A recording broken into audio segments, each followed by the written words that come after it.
నీ నామమునకు మహిమ కలుగును కాక. Heavenly light ministries global prayer tower ఆధ్వర్యంలో జరుగుతున్న ఉదయకాలపు స్తుతి ఆరాధన కూటకు మిమ్మల్ని అందరినీ ప్రేమపూర్వకంగా ఆహ్వానిస్తున్నాను. అందరికీ మాతృ దినోత్సవ శుభాకాంక్షలు. హల్లెలూయా. మరి అంతేకాదు, ఆత్మలో భారం కలిగి అనేక మంది గురించి ప్రార్థించి వారి రక్షణకు కారకులైన ఆత్మీయ తల్లులను బట్టి కూడా శుభాకాంక్షలు తెలియచేస్తున్నాను. దేవునికే మహిమ కలుగును గాక. మరి దేవుడు తను తాను ఒక తల్లి హృదయం కలిగిన వాడుగా పోల్చుకున్నాడు.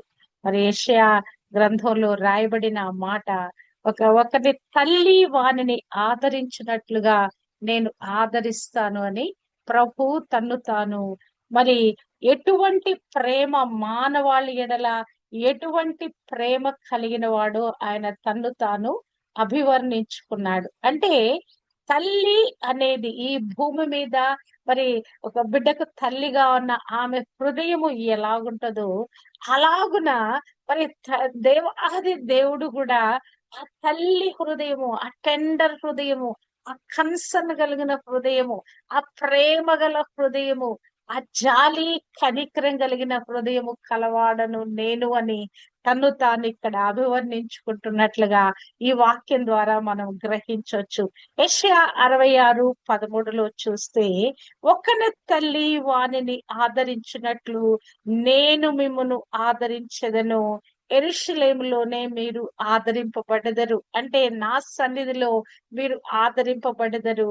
ఒక్కని తల్లి మరి ఒక వ్యక్తిని మరి ఎవరి తల్లి వారిని ఆదరించినట్లుగా నేను మిమ్మల్ని అందరినీ తల్లి స్థానంలోండి ఆదరిస్తాను అని మరి యొక్క వాక్యం యొక్క భావమైనది. హల్లెలూయా. మరి దేవాది దేవుడు తండ్రిగా మరి ఆయన మనం భావిస్తాము, తండ్రి అని మొరపెడతాము, తండ్రిగా భావిస్తూ ఆయన ఆశ్రయిస్తాము కదా. తండ్రి అనేటువంటి ఆ సంబంధ బాంధవ్యంలోని ఎక్కువగా దేవాది దేవుడిని చూస్తాము. కానీ ఆయన మనసు అయితే తల్లి మనసట. తల్లి వలె మన ఎడల కన్సర్న్ చూపిస్తాడట. తల్లి వలె మనని హత్తుకుంటాడట. తల్లి వలె మనని ఆదరణ పరుస్తాడట.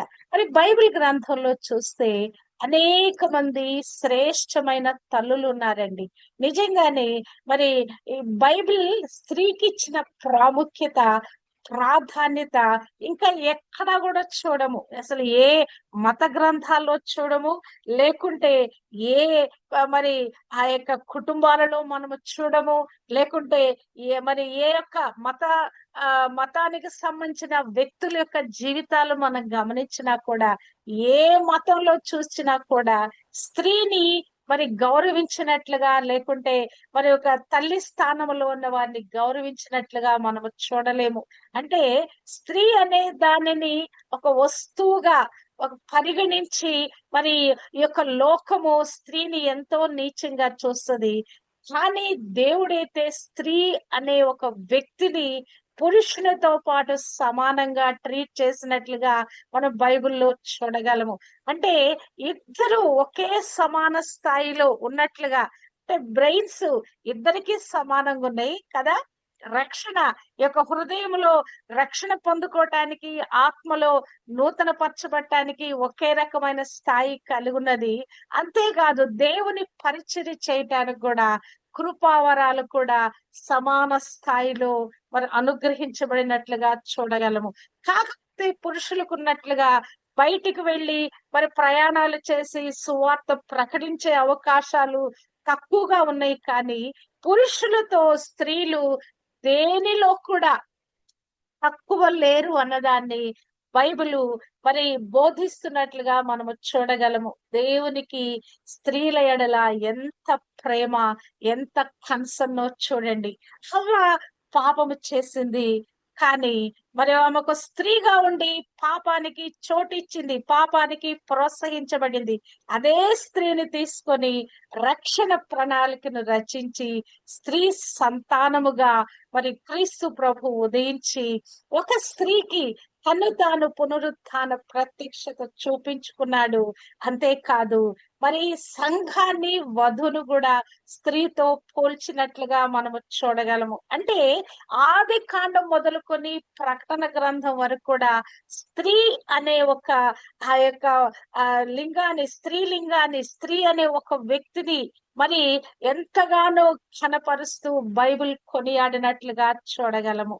అంతేకాదు స్త్రీ మాతృమూర్తిగా, ఒక తల్లిగా మరి చేయబడిన తర్వాత ఆమె కలిగి ఉండవలసిన గుణలక్షణాలలో మరి తల్లి కంఫర్ట్ చేస్తూ, ఓదారుస్తూ, ధైర్యపరుస్తూ, బలపరుస్తూ మరి సరైన విధంగా తన బిడ్డలను పెంచే విధానములో ఆమె తనకున్న జ్ఞానాన్ని, తనకున్న ప్రేమను ఎలాగున రంగరించి వారిలో పోస్తుందో అలాగునే తండ్రి అయిన దేవుడు కూడా ఒక తల్లిలాగా మన వెన్నంటి ఉండి మన జీవితాన్ని యొక్క ఆత్మీయ జీవితంలో, అభ్యాసంలో మన కొనసాగింప చేస్తున్నట్లుగా దాని కొరకు పరిశుద్ధాత్మ దేవుడిని మన కొరకు అనుగ్రహింప చేసినట్లుగా మనము చూడగలము. ఈ యొక్క తల్లుల గురించి మనము ధ్యానిస్తే బైబిల్ గ్రంథంలో అనేక మంది మరి శ్రేష్టమైన తల్లులు, మరి ఒక ప్రత్యేకమైన తల్లులు, మరి తమ బిడ్డలను దేవుని కొరకు ఇచ్చివేసిన తల్లులు, మరి అనేక మందిని గురించి మనము ధ్యానించగలము. మరి ప్రాముఖ్యంగా చూచినట్లయితే ఈ భూమి యావత్తు మీదికి కూడా మరి ఆ మరి జీవము కలిగిన ప్రతి ఒక్కరూ ఎలాగున మరి ఈ యొక్క ప్రపంచ యావత్తులో మరి జీవం కలిగిన ప్రతి ఒక్కరికి గురించి కూడా ఒక తల్లి ఉందంట. జీవము గల ప్రతి దానికి తల్లి అని హవ్వమ్మకు పేరు పెట్టబడిందంట. ఆదాము తన భార్యకు పేరు పెట్టినప్పుడు మరి ఆమెకు హవ్వ అని పేరు పెడతాడు. తనలో నుంచి తీయబడినటువంటి ఆమెకు మరి ఆమె దగ్గరకు దేవుడు ఆమెను మరి దేవుడు ఆదాము దగ్గరకు తీసుకొని వచ్చినప్పుడు ఆమెకి మరి పేరు పెడతాడు. ఆదాము ఏమని పేరు పెట్టాడు? ఆదాము తన భార్యకు హవ్వ అని పేరు పెట్టెను. ఏలయనగా ఆమె జీవము గల ప్రతి వానికి నీ తల్లి. ఈ భూమి మీద ఎంతమంది మరి ఊపిరితో మరి మరి పుట్టి ఉన్నారో మరి వారందరికి కూడా ఆమె తల్లి అట. అబ్బా చూడండి, ఎంత కోట్ల మంది ప్రజలు ఉన్నారో, మరి భూమి మీద ఎంత మంది పుట్టారో వారందరికి కూడా ఆమె తల్లట. ఊపిరితో పుట్టిన ప్రతి ఒక్కరికి మరి అవ్వ తల్లి అయినట్లుగా చూడగలము కదా. భూమి మీద పుట్టిన ప్రతి ఒక్కరికి మరి దేవుడు తండ్రి అయి ఉన్నాడు. మరి పుట్టిన ప్రతి ఒక్కరికి కూడా మరి హవ్వమ్మ తల్లి అయినదంట. ఎంత అద్భుతమో చూడండి. హల్లెలూయా, హల్లెలూయా. అంతే కాదు, మనం చూసినట్లయితే మరి ఆ జనములకు తల్లి అని మరి యొక్క షారా పేరు పొందినట్లుగా చూడగలము. మరి ఆ యొక్క ఆదికాండము 17వ అధ్యాయంలో దేవుడును అబ్రహామును దర్శించినప్పుడు మరి అక్కడ వారికి వాగ్దానం చేస్తాడు. ఇదిగో మీరు సంతానం లేకుండా ఉన్నారు, కానీ మీ సంతానాన్ని నేను ఆకాశ నక్షత్రముల వలె, ఇసుక రేణువుల వలె నేను చేస్తానని చెప్తూ వారి పేర్లు మార్చి వేస్తాడు. అబ్రహాముగా మార్చి సారాయిని సారాగా మార్చిన తర్వాత దేవుడు మరి సారాయికి మరి ఉన్నప్పుడు ఆమె మరి పిల్లలు లేనటువంటి విధంగా సఫర్ అయింది.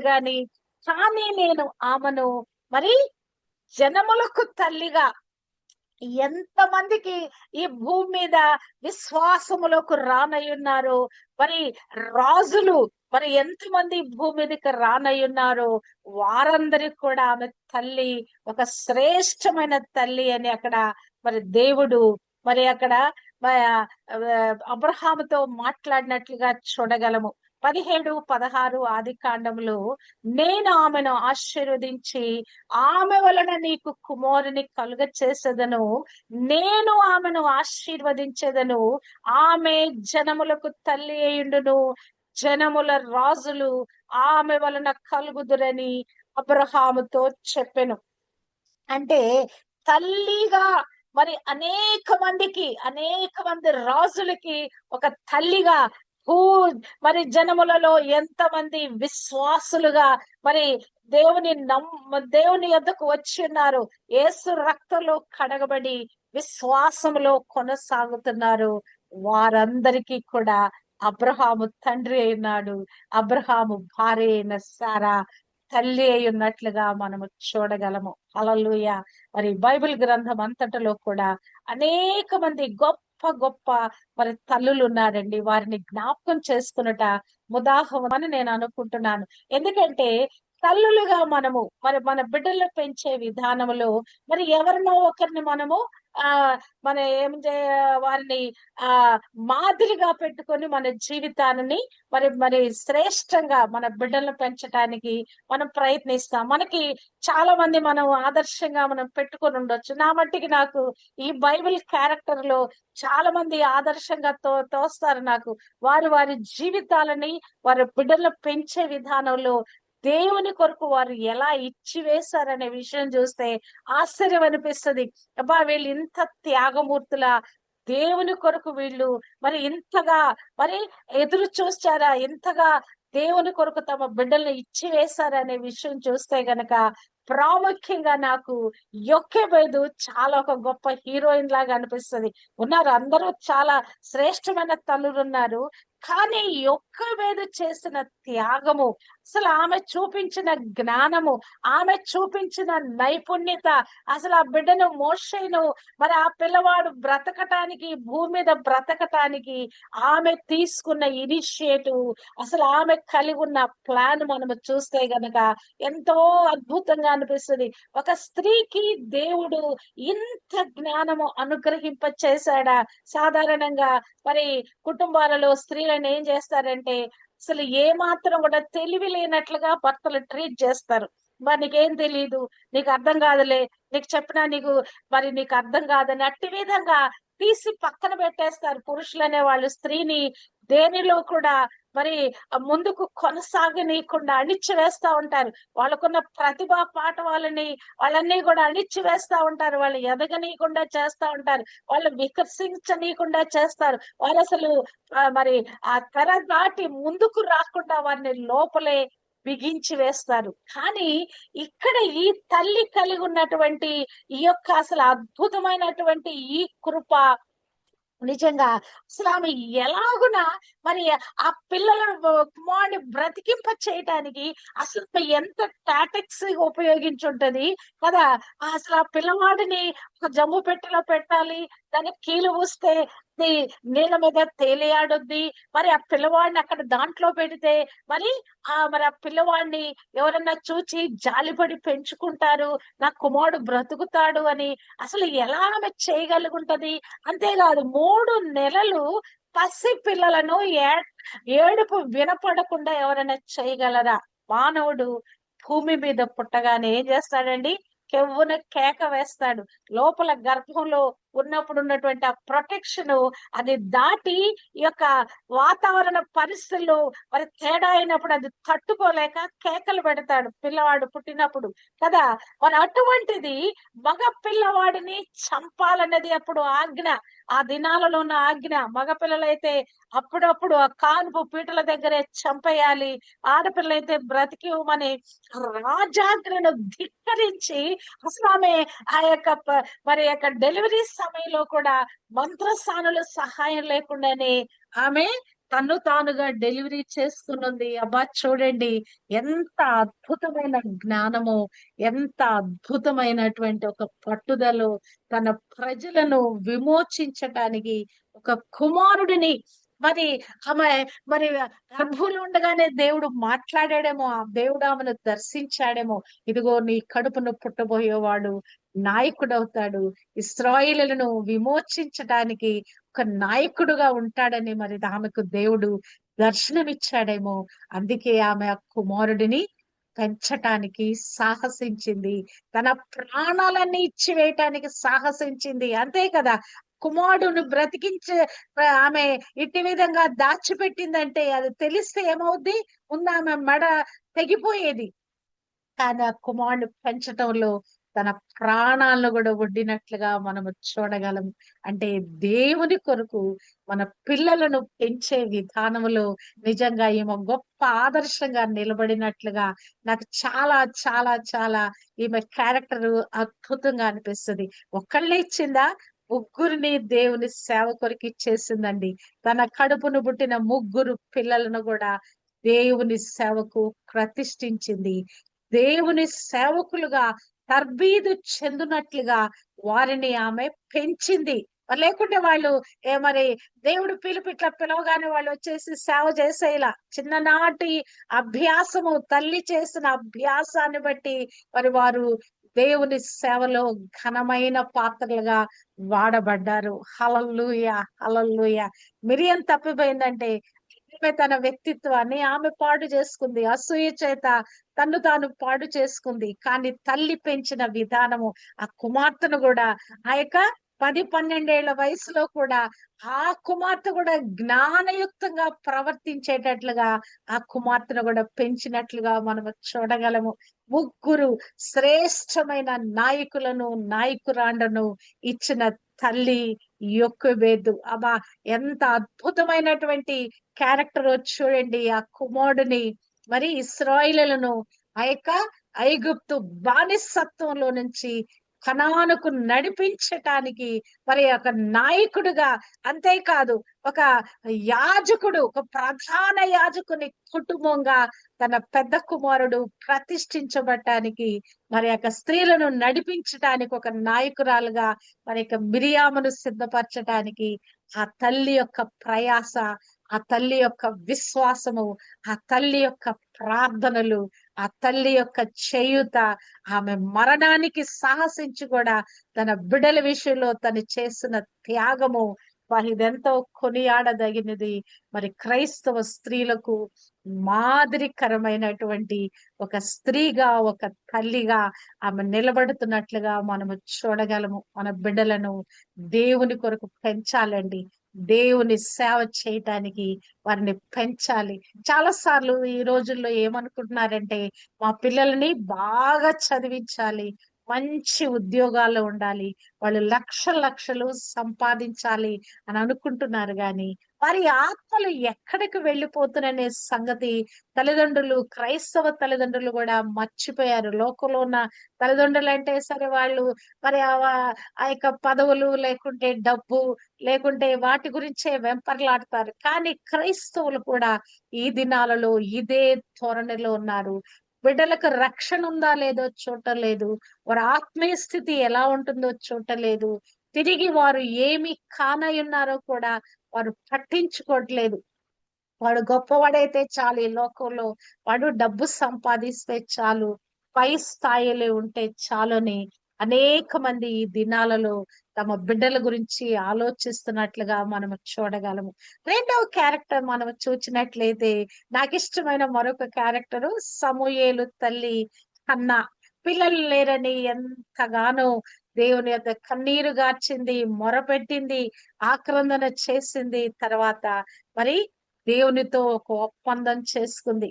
హన్నా యొక్క మరి ఆమె యొక్క మరి దేవుని కొరకైన కుమారుని ఇచ్చే దాంట్లో హన్నా కలిగి ఉన్నటువంటి ఆ యొక్క తీర్మానము, మరి పిల్లలు లేకపోవటం ఒక అవమానకరమైన పరిస్థితి. గాని పిల్లలు పుట్టిన తర్వాత నేను దేవుని కొరకు నేను ఏమి మరి చెయ్యగలను అనేది ఆమె ఆలోచించింది. ఓకే, ఇప్పుడు నేను గొడ్రాలుగా ఉన్నాను, పిల్లలు లేకుండా ఉన్నాను, మరి సవితి చేత నేను ఎంతగానో అవమానపరచబడుతున్నాను, హీనపరచబడుతున్నాను. కానీ నేను తప్పనిసరిగా తల్లిని అవుతాను. నేను నాకు పుట్టే కుమారుణ్ణి నేను దేవుని కొరకు ప్రతిష్ఠిస్తారని ఆమె తన్ను తానుగా ఎంతగా దేవునికి ప్రతిష్ఠించుకున్నదంటే, తన హృదయాన్ని కుమ్మరించి ఆ మందిరములో దేవుని యొద్ద మొరపెట్టి ప్రార్థన చేసింది. అంతేకాదు, దేవునికి మ్రొక్కుబడి చేసింది. అయ్యా, నాకు గనక కుమారుడు పుడితే వాడిని సేవకిచ్చేస్తానయ్యా, నా మీద నేను నింద తొలగించు చాలు, నేను గొడ్రాలునని నింద నా మీద తొలగించు చాలు, నా కుమారుని నీ కొరకు పెంచి నీ కొరకు ఇచ్చేస్తాను దేవా అని అక్కడ మ్రొక్కుబడి చేసుకున్నది. మ్రొక్కుబడి చేసుకున్నాక మరి తూచా తప్పకుండా ఆ మొక్కుబడిని ఆమె చెల్లించిందండి. ఇది అసలు ఈమెలో ఉన్న ఈ గొప్ప శ్రేష్టమైనటువంటి క్యారెక్టర్ ఏంటంటే, దేవుని యొద్ద చేసిన ఒప్పందాన్ని ఆమె తూచా తప్పకుండా పాటించింది కదా. కన్నబిడ్డను, పసివాడిని, పాలు అప్పుడే మానిపిన వాడిని తీసుకొచ్చి మందిరంలో వదిలేసిందండి. అసలు ఆమెకి ఎంత ధైర్యము కదా. మనము పిల్లలని, పెద్దవాళ్ళైనా కూడా వారి మీద మన మనసు పోదు తల్లులకి. వాడు ఎట్లున్నాడు, ఏం చేస్తున్నాడు కదా. నాకైతే నా పిల్లలు పెద్దవాళ్ళు, వాళ్ళు మరి నాకు వారికి పిల్లలు పుట్టారు. వారు ఇప్పటికీ మరి దాదాపు 45 సంవత్సరాలు ఉన్న పిల్లలై ఉన్నారు.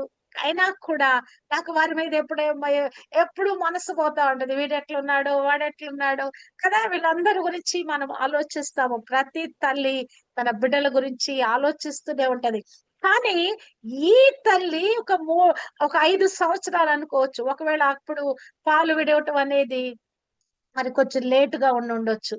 ఎందుకంటే పాత కాలంలో 5 సంవత్సరాల వరకు, 4 సంవత్సరాల వరకు పాలిచ్చేవాళ్ళంట. మరి అంటే మరలా పిల్లలు గర్భాన పడేంత వరకు పాలిచ్చేవాళ్ళంట తల్లులు. మరి అట్టి విధంగా మరి 4, 5 సంవత్సరాల వరకు మరి ఆ పిల్లవాడిని తల్లి పాలతో పెంచిందేమో, పాలిస్తూ పెంచిందేమో మనకు తెలీదు గాని, పాలు మాన్పిన తర్వాత కుమారుని తీసుకొచ్చి మరి ఆ యొక్క మందిరంలో వదిలేసింది. దేని కొరకు? దేవునికి పరిచర్య చేయటానికి, దేవునిని సేవించటానికి. ఆ మందిరములో మరి అనేకమైన పనులు, విధులు, బాధ్యతలు నెరవేర్చటానికి ఒక 5 సంవత్సరాల పిల్లవాడు ఆ మందిరములో సేవ చేయటానికి ఇచ్చి వేసిందండి. అక్కడ ఉన్నటువంటి ఆ పనులు మన సంఘంలో ఏం పనులు ఉంటాయి? మరి చైర్స్ తుడిచే పని ఉంటది. మరి ఆ ఆలయం అంతా కూడా శుభ్రం చేసే పని ఉంటది కదా. ఆ ఉపకరణాలన్నీ మరి మరి పరిశుద్ధం చేసే, క్లీన్ చేసే పని ఉంటది కదా. మరి అనేకమైన పనులు, ఊడ్చటం, కడగటం, తుడవటం, ఈ పనులన్నీ ఉంటాయి. ఇంకా రకరకాల పనులు ఉంటాయి కదా. చిన్న బాలుడిని మరి తన యొక్క సేవ చేయటానికి తను చేసుకున్న ఒప్పంద ప్రకారంగా ఆమె ఇచ్చి వేసిందండి.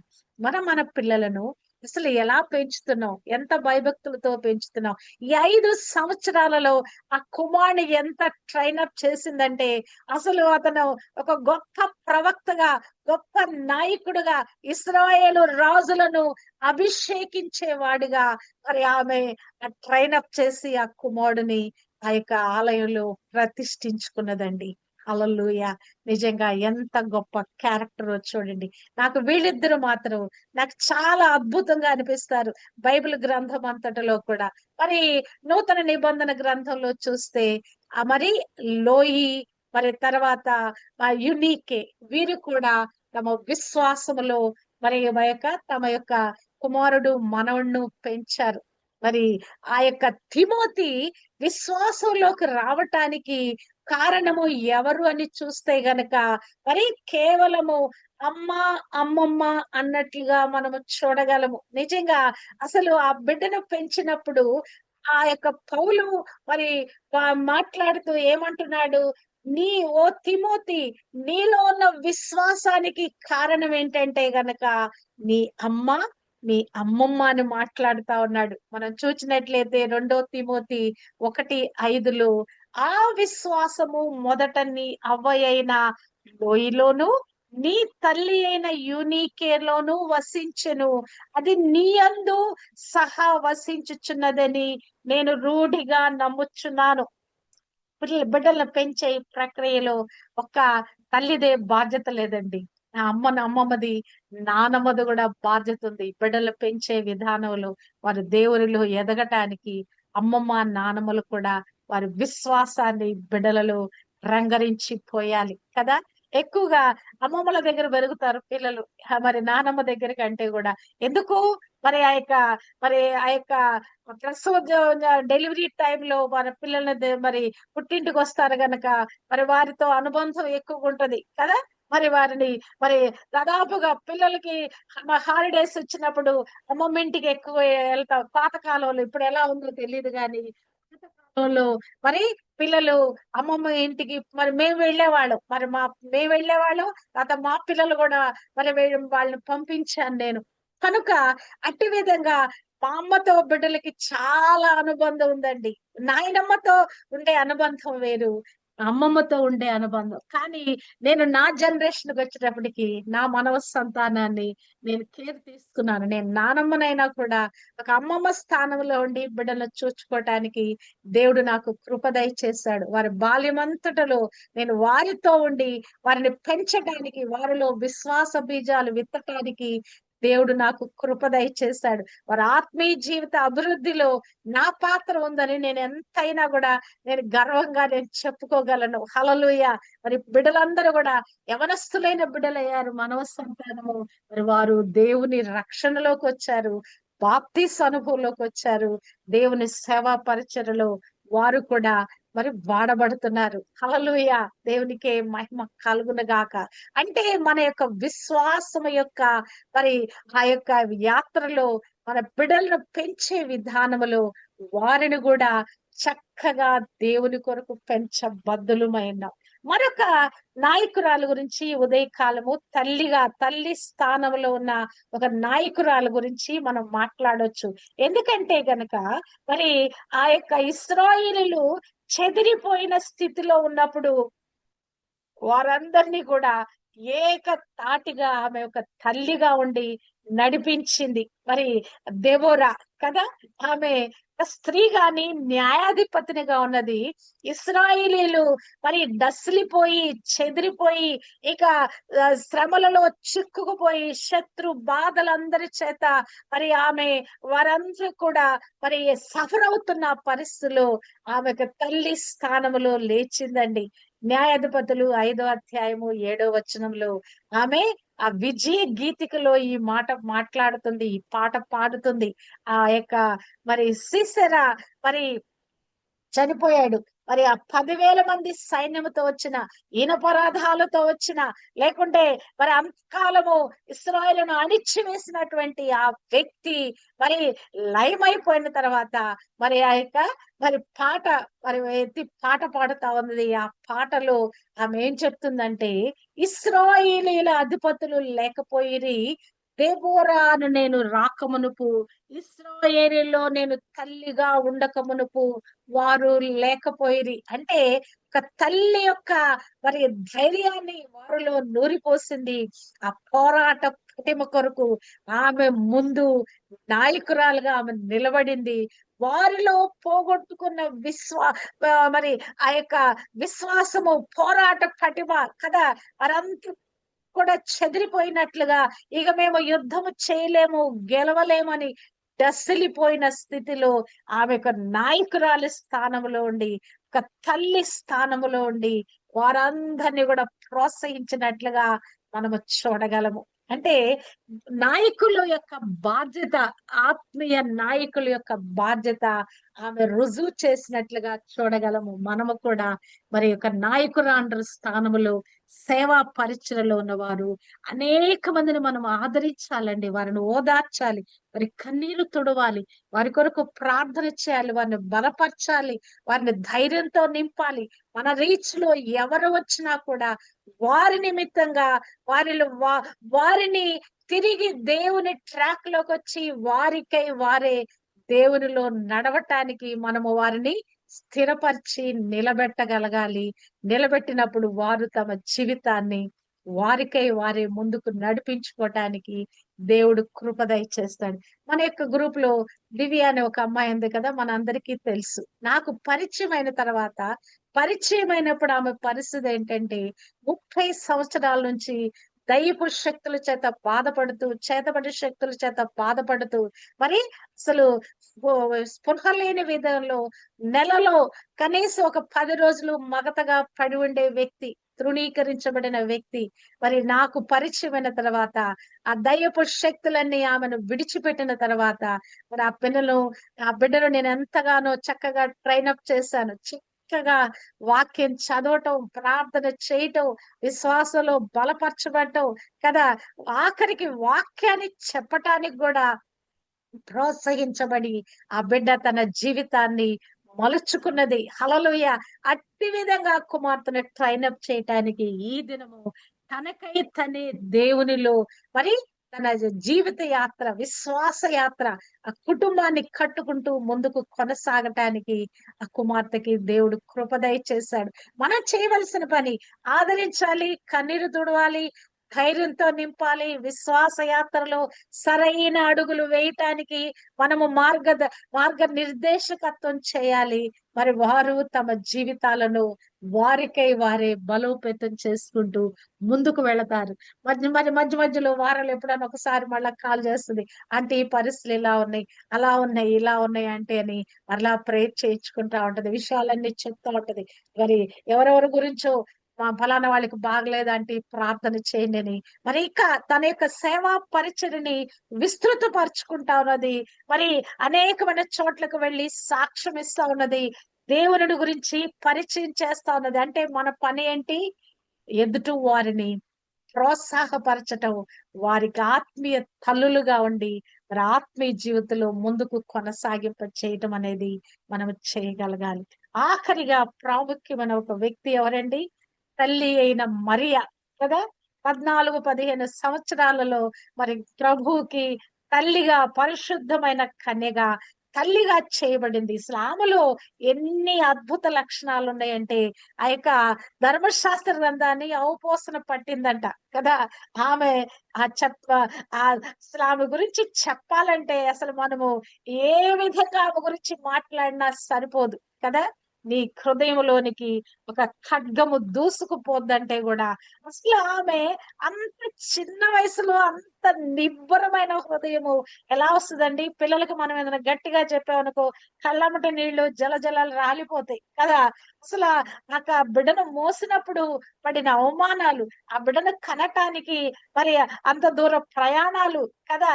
ఆ బిడ్డను కనేటప్పుడు కూడా ఆమె పక్కన మరి ఆదరణకరమైన పరిస్థితులు లేవు. ఆ బిడ్డను పెట్టడానికి సరైన స్థలము లేదు. వీటన్నిటి విషయంలో అసలు ఆమె గుండె, అసలు దేవుడు దేనితో చేస్తుంటాడు? అసలు ఆమె గుండెని, ఆమె హృదయాన్ని, ఆమె మనసుని ఎట్టి విధంగా దేవుడు మరి సిద్ధపరిచి ఉంచుంటాడు. చిన్న నాటి నుండే దేవునిలో ఆమె బలవంతురాలుగా చేయబడింది. ఆమె ఒక స్టేట్మెంట్ ఇస్తుంది. లూకాసు సువార్త 1వ అధ్యాయంలో ఆయన బలవంతులను మరి పడద్రోసి దీనులను హెచ్చించునని. అసలు ఆ మాట లూకాసు సువార్తలో ఆమె చెప్పే మాటలు మనము చూస్తే అసలు ఎంతగా ఆమె దేవుణ్ణి అర్థం చేసుకున్నది అనేది మనకు అర్థమవుద్ది. అసలు దేవుడంటే ఎవరు, ఆయన ఆయన ఎటువంటి కార్యాలు చేయగలిగిన వాడు అని అసలు ఆమె ఎంతగా మరి దేవుని గురించి శుద్ధమైన నామము, హల్లెలూయా, అంటే గ్రహించగలిగిన ఆ యొక్క ధన్యత ఆమె పొందుకున్నట్లుగా మనము చూడగలము కదా. ఆమె నా ఆత్మ నా రక్షకుడైన దేవుని యందు ఆనందిస్తున్నది. హల్లెలూయా. అది పరిస్థితుల మరి కుమారుడు ద్వారా మరి ఆమె కలగబోయే శ్రమల తన హృదయము పగిలిపోయే పరిస్థితుల కానీ ఆమె నిబ్బరంగా నిలబడిందండి. అసలు ఆమె యొక్క ధైర్యం చూస్తే సిలువ దగ్గర ఉందండి. మరియా సిలువ దగ్గర ఉన్నది. ఎందుకున్నది? ఒక తల్లి వారిని ఆదరించినట్లంటే కుమారుడికి ఆదరణగా మానసికమైన స్ట్రెంగ్త్ ఇవ్వటానికి అక్కడ నిలబడిందండి. కుమారుడు అంతగా కొట్టబడుతూ, ఏడవబడుతూ, హీనపరచబడుతూ, అంతగా శ్రమ పెట్టబడుతూ, గాయపరచబడుతూ, అంతగా రక్తము ఓడుతున్న కుమారుడి దగ్గర అసలు ఆమె ఎంత ధీశాలిగా నిలబడిందండి. ఆ కుమారుడికి ఎంత మనోనిబ్బరం ఇవ్వటానికి అసలు ఆ తల్లి అక్కడ నిలబడినట్లుగా నాకు అనిపిస్తుంది. హల్లెలూయా. ప్రభు ఆమెను మరి కేర్ తీసుకొని యోహానుకు అప్పచెప్పాడు, అది వేరే సంగతి. కానీ తల్లిగా తన బాధ్యత మన బిడ్డల యొక్క కష్ట నష్టాలు కీడుల సమయంలో తల్లులుగా మనం అట్లా నిలబడాలండి. వారికి మోరల్ సపోర్ట్, మరి వారి యొక్క మానసికమైన స్ట్రెంగ్త్ మనం ఇవ్వాలి. వారు తప్పిపోతున్న స్థితిలో వారికి గైడ్ లైన్స్ ఇవ్వాలి. వారిని బలోపేతం చేయాలి. వారికి చేయగలిగినంత చేయూత మన కన్నబిడ్డలకు మనం ఇవ్వగలగాలి. అంతేకాదు ఆఖరిగా తల్లి బాధ్యత మరి ప్రార్థించే బాధ్యత. ఒక తల్లి మరి ప్రార్థించిన విధంగా ఎవరు కూడా మరి ప్రార్థించలేదండి. ఒక తల్లి తన కన్న బిడ్డల గురించి మరి ఎట్టి విధంగా మరి కన్నీరు మున్నీరై ప్రార్థిస్తుందో తన బిడ్డల కొరకు, ఆ కన్న తల్లి హృదయము మరి కలిగి మనము ప్రార్థన చేయగలగాలి. అంతేకాదు ప్రార్థించే తల్లులందరికీ కూడా దీర్ఘాయువు కలిగి ఉండాలన్నది నా అభిలాష అయినది. హల్లెలూయా. ప్రార్థించే తల్లులు ఈ భూమి మీద ఎంతమంది ప్రార్థన అనే కృపావరము, ప్రార్థించే ఆ యొక్క మరి ఆ ఆ యొక్క ప్రార్థించే ఆ నైపుణ్యతను, లేకుంటే ప్రార్థించే ఆ భారాన్ని కలిగి ఉన్నారు. ఆ తల్లులందరికీ దేవుడు దీర్ఘాయువు దయచేయును గాక. తన కన్న బిడ్డల గురించి మరి ఎంతగా కన్నీరు మున్నీరై ప్రార్థన చేస్తుందో, ఆత్మల రక్షణ కొరకై, ఆత్మీయ బిడ్డల కొరకై అదే బాధ్యతతో ఆ తల్లులు ప్రార్థన చేస్తారు. హల్లెలూయా. అట్టి విధంగా ప్రార్థించే ఆ కృప, విజ్ఞాపన చేసే ఆత్మ అభిషేకము కలిగిన వారు దీర్ఘాయువు కలిగి జీవించాలని నా అభిలాష అన్నది. మన టీములో అయితే అందరూ కూడా మరి ప్రార్థించే తల్లులు, విజ్ఞాపనాత్మతో నింపబడిన తల్లులు మన అందరూ కూడా దీర్ఘాయువు కలిగి జీవించుదురు గాక. ఎవరైనా కూడా మరి ఇంకా నాకు పిల్లలు లేరని ఎవరైనా నేను తల్లి కాలేదని భావిస్తున్నారా? దేవుడు వాగ్దానం ఏంటంటే ఆయన సంతు లేని దానిని పిల్లలు కలిగిన తల్లిగా చేస్తానని ఒక వాగ్దానము దయచేశాడు. దేవుడు తప్పనిసరిగా ఒకసారి వాగ్దానం ఇచ్చాడంటే మీరు భూమిని నిండించి ఫలించి అభివృద్ధి చెంది విస్తరించి ఏలుడు అంటే ఆ వాగ్దానము ప్రతి ఒక్క స్త్రీకి, వివాహమైన ప్రతి ఒక్క స్త్రీకి ఆ వాగ్దానం అన్నది తప్పనిసరిగా తల్లులయ్యి అమ్మ అనేటువంటి ఆ కమ్మనైన పిలుపుకు నోచుకొని మరి ఆ బిడ్డలను పెంచడానికి కూడా దేవుడు వారి గర్భాన్ని దేవుడు తెరియును గాక. మరి చక్కని 12 బిడ్డలను కందురు గాక. దేవుని కొరకైన ప్రయోజకులుగా వారిని పెంచుదురు గాక.